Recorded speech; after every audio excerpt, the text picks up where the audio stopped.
Hello everyone, welcome to class Zayed, welcome to our channel and welcome to chemistry. Today we will discuss a very important topic of chemistry, that is general gas equation. But before start to general gas equation, at the previous lecture we have discussed MCQs, which is very important, indicate eta and so point of view of the Boyle's law and the Charles law. वो जो मेरी video है वो ज़रूर देखें क्योंकि उसमें मैंने जो गैसेस लॉ पढ़ाए थे बॉयल्स लॉ, चार्ल्स लॉ, यूगेरो लॉ, उनके एमसीक्यूज़ मैंने एमडीकेट ईटा पॉइंट ऑफ व्यू से हल किए हैं। लेकिन उससे पहले जो मेरे वीडियो है उसमें मैंने 3 लॉ डिस्कस किए थे, Boyle's law, Charles law and यूगेरो law. Today we will discuss general gas equation.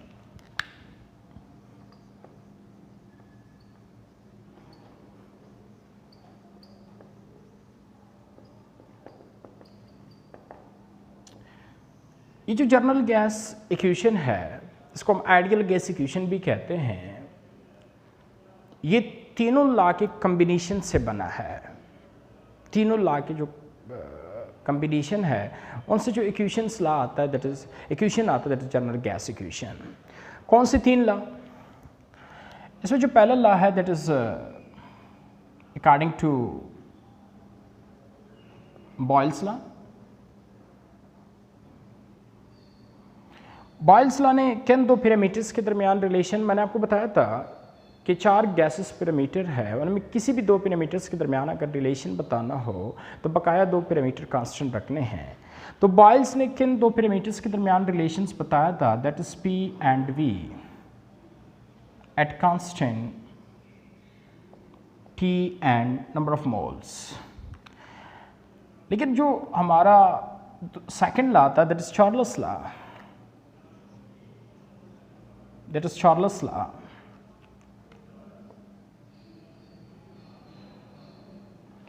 उन्होंने जिन पैरामीटर्स के दरमियान रिलेशंस बताया था that is V and T, बकाया 2 जो पैरामीटर्स होंगे that is P and N वो कांस्टेंट होंगे। और जो हमारा तीसरा लॉ था दैट इज एवोगैड्रो लॉ,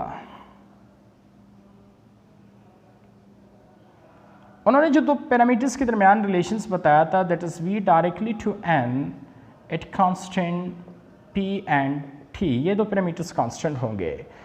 अगर याद है मेरा एवोगैड्रो लॉ में मैंने 3-4 डिफिनीशंस की थी एवोगैड्रो लॉ का। एक जो डिफिनीशन था कि volume of the gas directly proportional to the number of moles of the gas at constant temperature and pressure, मतलब नंबर ऑफ मोल्स बढ़ाने से वॉल्यूम ऑफ द गैस भी बढ़ता है, that is known as Avogadro law.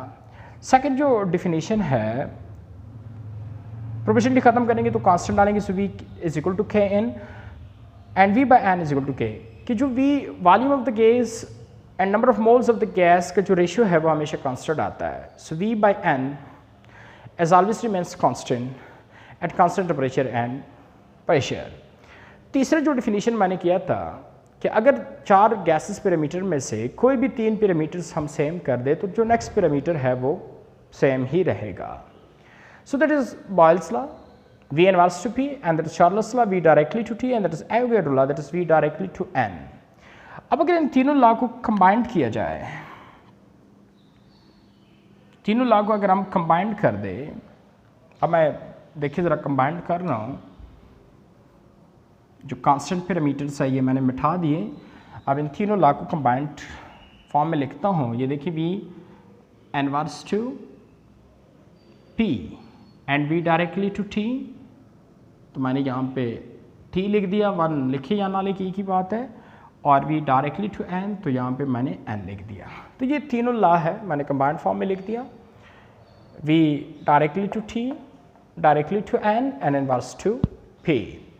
अब इसी proportionality को ख़त्म करेंगे, सो जारी बात है कांस्टेंट डालना पड़ेगा, दैट इज और so n T divided by P rearrange किया कर ले, so that is PV is equal to n T which is called general gas equation, that is called general gas equation, it is also known ideal gas equation. तो ये है general gas equation जो तीनों law के combined से बनता है, that is Boyle's law, Charles law and Avogadro law. That is known as general gas equation. अब इसमें ये जो R है ये यूनिवर्सल गैस कांस्टेंट कहलाता है। इसकी डिफरेंट वैल्यू है और इसकी वैल्यू जो है वो नेचर ऑफ द गैस पर डिपेंड नहीं करता, हाँ unit of the N P V and T पे ज़रूर डिपेंड करता है, वो मैंने नेक्स्ट लेक्चर में डिस्कस करना है। लेकिन ये जनरल गैस कांस्टेंट कहलाता है, या इसको हम जनरल गैस कांस्टेंट इसलिए बोलते हैं क्योंकि ये हर गैस के लिए सेम होता है, ख्वा गैस जो भी हो। So P V is equal to n T, that is known as general gas equation. अब इसमें आर किस चीज़ के बराबर हो जाएगा? So P V divided by n T, so that is equal to R. हाँ, अगर number of moles of the gas 1 हो so P V divided by T will be equal to R. लेकिन अगर number of moles of the gas 1 ना हो, कोई 2 3 4 and so, तो इसलिए मैं मोल को इग्नोर नहीं कर सकता। हाँ 1 हो तो फिर आप मोल को बिठा दे, 1 ना हो तो फिर आपने सारी बातें लिखना होगा। So P V divided by n T that is equal to R, that is equal to R which is general gas constant, which is a universal gas constant, हर गैस के लिए सेम है। तो हम लिख सकते हैं इसका मतलब ये है कि अगर सपोज एक गैस के लिए P1 V1 divided by N1 T1 है, तो सेकंड गैस के लिए P2 V2 divided by N2 T2 and so on. तो कहने का मतलब है कि इन दोनों का प्रोडक्ट डिवाइडेड बाई इन दोनों का प्रोडक्ट का जो रेशियो है वो हमेशा ही R ही आएगा, हमेशा क्या आएगा?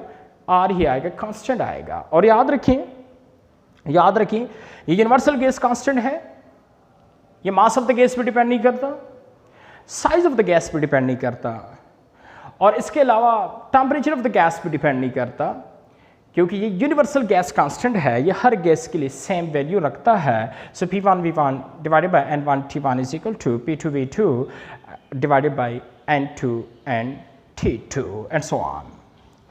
अगर आप लोग फिर ये मुझसे पूछे कि सर एनी इक्वेशन से जो आपने डिराइव कर दिया तीनों लॉ को कंबाइन करने से, एनी इक्वेशन से आप वापस तीनों लॉ को हासिल कर सकते हैं? जी, क्यों नहीं कर सकते।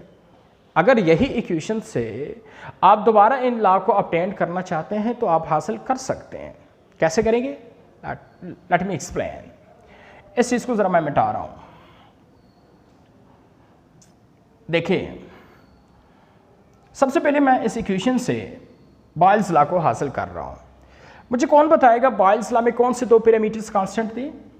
बॉयल्स में जो पैरामीटर्स कांस्टेंट थे वो the temperature and number of moles, temperature and number of moles, ये दो पैरामीटर्स कांस्टेंट थे। सो अगर हम इस इक्वेशन से ज़रा फोकस कर दें, इस इक्वेशन से हम N और T कांस्टेंट ले तो बाकी क्या बच गया? बाकी बच गया कि P1 V1 is equal to P2 V2। क्या ये बॉयल्स लॉ है या नहीं है? कि इन दोनों का जो प्रोडक्ट है वो हमेशा कांस्टेंट आएगा। बॉयल्स है या नहीं है? जी बॉयल्स है, दैट इज बॉयल्स लॉ।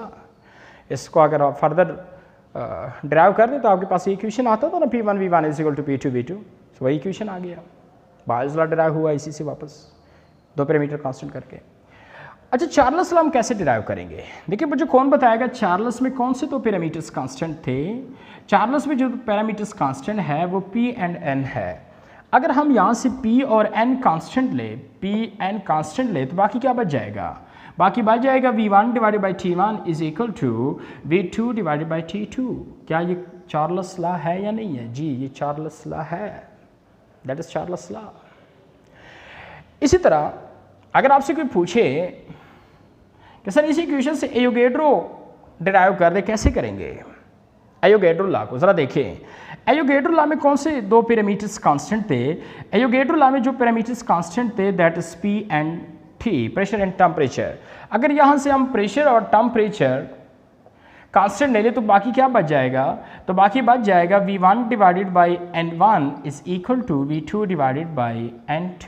तो बताइए ये एवोगैड्रो लॉ है या नहीं है? That is Avogadro law. ये एवोगैड्रो लॉ है कि इन दोनों के दरमियान जो रेशियो है they are always remains constant, so the ratio is always remains constant. तो यही इक्वेशन जो है Pv is equal to NT which is called general gas equation, Pv is equal to nRT, that is called general gas equation or ideal gas equation. देखिए ना, अगर आपको suppose किसी ideal gas का प्रेशर वॉल्यूम्स एंड सो चाहिए तो आप यहाँ से मालूम कर सकते हैं, लेकिन आइडियल गैस का, नॉन आइडियल गैस का नहीं, आइडियल गैस का, तो इसको आइडियल गैस इक्वेशंस भी कहते हैं। सो आइडियल गैस इक्वेशन और जनरल गैस इक्वेशन कैसे डिराइव हुआ है? 3 लॉ को कंबाइन करने से। कैसे? आपके सामने हैं, और इन्हीं इक्वेशन से फिर वापस हम तीनों लॉ को कैसे हासिल करेंगे तो वो भी मैंने डिस्कस कर दिया कि जी उनसे वापस हम ये कैसे हासिल करेंगे। और जो इक्वेशन हासिल होता है PV = nRT, ये आइडियल गैस इक्वेशन है। इसके बहुत सारे सिग्निफिकेंस है, बहुत सारे फ़ायदे हैं, लेकिन क्या फ़ायदे हैं वो हमने नेक्स्ट डिस्कस करने हैं।